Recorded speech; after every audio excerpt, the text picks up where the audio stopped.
Metz-Plage, c'est un lieu très populaire où effectivement toutes les catégories sociales s'y rencontrent, surtout populaires, bien entendu, puisque c'est une période où viennent les citoyens qui ne peuvent pas partir en vacances et où tout se passe sans aucun incident et sans aucun problème.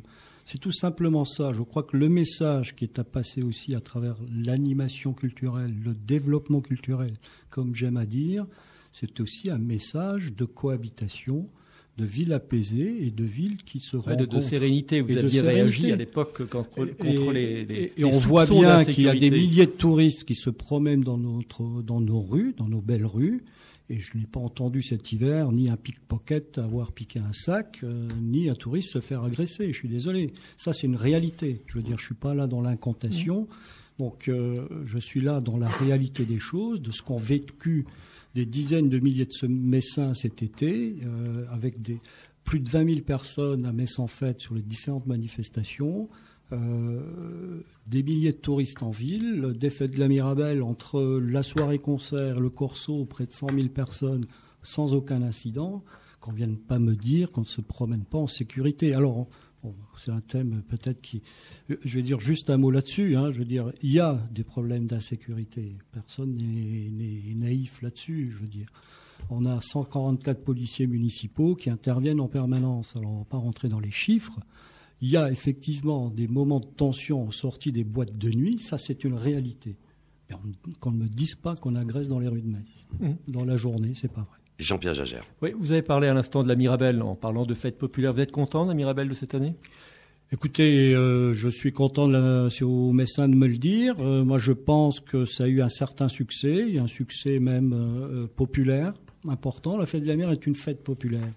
L'objectif, c'est de lui donner ce caractère populaire en permanence et que les citoyens, les Messins s'y retrouvent. Alors maintenant, il faut faire aussi attention parce que on voudrait toujours qu'un événement ait une portée nationale, internationale, etc. Il fut un temps, il y a 25 ans, c'était un des identifiants de la ville de Metz. Aujourd'hui, on en a d'autres. Donc la question était de savoir, je veux dire, depuis on a l'impression que des formules expérimentales se sont succédées. Est-ce que cette fois-ci on a trouvé le bon filon, la bonne veine ? Écoutez, comme j'aime à dire également, l'événement culturel n'est pas une science exacte. Donc on y travaille en permanence avec les équipes de l'action culturelle, les associations organisatrices également qui y participent. Donc on y travaille pour améliorer, pour faire en sorte que cet événement culturel populaire reste populaire, qui prenne de l'envergure, bien entendu. Donc il y a 25 ans, il n'y avait pas autant de manifestations en France, dans les autres villes comme aujourd'hui. Il n'y avait pas une médiatisation de tous les événements. Aujourd'hui, toutes les villes quasiment en été ont des festivals à droite, à gauche, etc. Quel est l'événement le plus marquant au niveau national dans ce domaine-là ? Je vous laisse le choix de deviner, parce que dans le foisonnement des choses, il est difficile à chaque fois d'apparaître le meilleur. Donc on a la Nuit Blanche qui a pris un certain succès, et qui est un événement maintenant qui marque quand même... Cette Nuit Blanche, on la sentait comme une attente de Pompidou. C'était presque un chemin vers Pompidou. D'ailleurs, la première Nuit Blanche, on est tous partis en procession vers Pompidou. Aujourd'hui, est-ce qu'elle va encore se retrouver un sens après Pompidou? Écoutez, quand j'ai installé le comité de travail là-dessus le 4 juin 2008, puisqu'on venait d'être élu, et que j'ai confié le bébé à William Schuman et qu'il le mène à bien de manière exemplaire avec son équipe, c'était un peu cette idée, c'est-à-dire on fait un événement de préfiguration qui entraîne vers Pompidou. Je crois que... Et puis ça a pris une dimension populaire, large, sur l'art contemporain, festif. Donc cette année, William a fait quelque chose de beaucoup plus qualitatif sur le plan des performances et des expositions que vous allez voir, et des lieux investis. Donc c'est une manifestation importante qui marque aujourd'hui la ville de Metz. Oui. Dominique Gros disait l'autre jour, et il en était assez fier, que dans toutes ces manifestations-là, la part du budget privé, des apports des sponsors était de plus en plus importante. Et il a dit à 2 ou 3 reprises, et mes élus sont allés les chercher avec leurs dents. Enfin, en se disant, ils se sont battus pour avoir ces financements. Est-ce que vous pensez que c'est le boulot des élus d'aller chercher de l'argent privé avec leurs dents ? Écoutez, je ne sais pas si c'est le boulot des élus, en tout cas c'est nécessaire de le faire, d'accord ? Puisque si je prends les 3 grandes manifestations, Nuit Blanche, Marathon Avenir et Metz-Plage, on cumule à près de 350 000 euros de mécénat en cash, comme on dit. Et c'est ça le secret de la réussite de vos projets, ou du moins de la possibilité de les monter ? Je crois que le secret de la réussite, c'est la volonté des élus de faire vivre cette ville. Et je crois que en cela, ils s'engagent, bien entendu, et ils vont au-delà, effectivement, d'un travail qui pourrait être fait par un chargé de mission, une administration, etc. Mais c'est aussi un travail relationnel avec des partenaires importants. Donc, et ces partenaires, c'est des vrais partenaires libres ou c'est des gens qui sont plus ou moins liés à la ville ?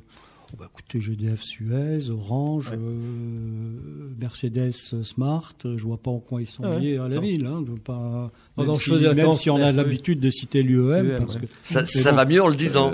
C'est ce que vous êtes en train de nous dire. Absolument. Donc, ça va mieux en le disant. Voilà, absolument. Si on regarde nos sponsors, MSN. Il y en a peut-être 1 ou 2 qui sont liés à la ville de manière indirecte, mais tout le reste vient d'ailleurs. Pont-à-Mousson et ça, excusez-moi, les fromages. On ne les contrôle encore pas. Les fromages. Antoine Fantin, on va rester encore un petit peu mercantile. Vous avez double casquette puisque vous avez également des responsabilités du côté de Metz Métropole. Votre budget, restons autour de la ville de Metz. Quel est le montant du budget culture pour la ville de Metz ? Alors, le montant que budget culture de la ville de Metz représente à peu près 11% du budget global.